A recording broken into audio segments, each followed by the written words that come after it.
As the world hopes for a lasting peace in Gaza, thoughts are now turning to how to rebuild the shattered enclave. France 24 business editor Brian Quinn joins me here for a look at some of the costs and challenges.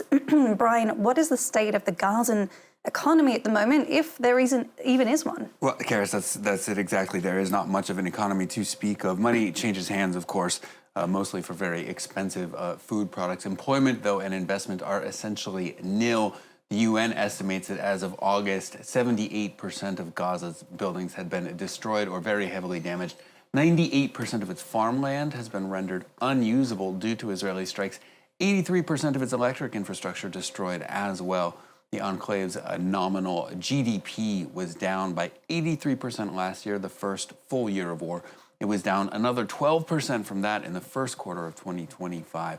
The unemployment rate standing at 80%. Nearly the entire population of the enclave is dependent on food aid for survival.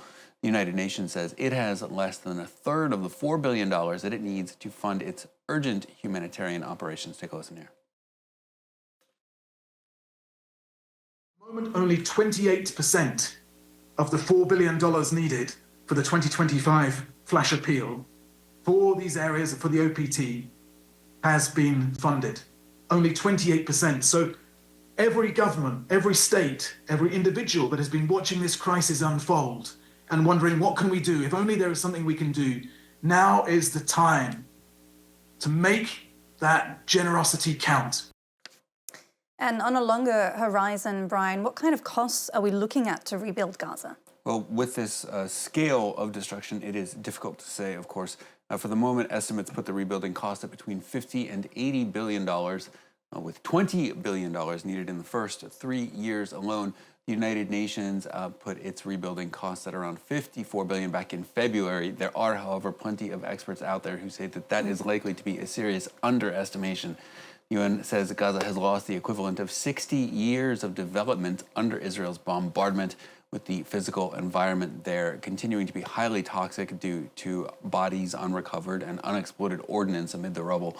The World Health Organization, meanwhile, says Gaza's health infrastructure alone will cost more than $7 billion to recover. Only about a third of the territory's primary healthcare centers are even partially operational. The devastated education system also will require around $4 billion to rebuild. The power grid estimated to cost about $1.5 billion. The biggest cost, though, will be for rebuilding housing, $15 billion as of the latest estimate, as Israel has destroyed 92% of Palestinian homes there. Gazans returning to what used to be their homes, shocked at the level of devastation. We didn't expect it to this degree. Not one home in the whole street is standing, not even a facade. They are all leveled to the ground. It's a total destruction. I couldn't even get a shirt of what used to be my house. The destruction is unbelievable, honestly. So years, if not decades, to rebuild Gaza. Truly a devastating picture. Thank you, Brian Quinn.